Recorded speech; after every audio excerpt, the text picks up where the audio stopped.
સુરત શહેરમાં ખાદ્ય સામગ્રીઓમાં ભેળસેળ વધી છે। અગાઉ ઘી, પનીર, માખણ, મસાલા, આઈસ ડીશના સેમ્પલો ફેલ ગયા। હવે પાલિકાના ફૂડ ખાતાએ સિઝનમાં ભરવાના અનાજ બાદ મસાલા વેચતા 17 માંડવાવાળાને ત્યાં દરોડા પાડ્યા। કુલ 19 સેમ્પલો લીધા। આ સેમ્પલમાં મુખ્ય હળદર, મરચા, ધાણા જીરુંના સેમ્પલો પાલિકાની પબ્લિક ફૂડ લેબ ખાતે મોકલાયા છે।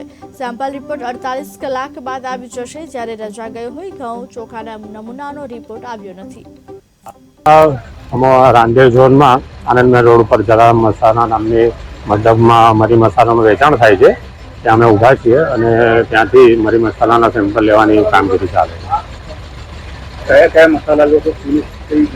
હાલમાં અમે હળદર પાવડર છે, મરચા પાવડર છે, ધાણા પાવડર છે, એના સેમ્પલ લઈએ છીએ અને એ મુજબની કામગીરી સુરત કોર્પોરેશનના દરેક ઝોનોમાં સેમ્પલ લેવાની કામગીરી ચાલે છે। અને રિપોર્ટ કેટલા દિવસમાં આવશે? રિપોર્ટ આપણે બને એટલો જલ્દી લઈએ છીએ અને આવી જશે અને એના અનુસંધાનમાં જે કંઈ આગળની કાર્યવાહી કરવાની આવશે ફૂડ સેફ્ટી સ્ટાન્ડર્ડ એકના અનુસંધાન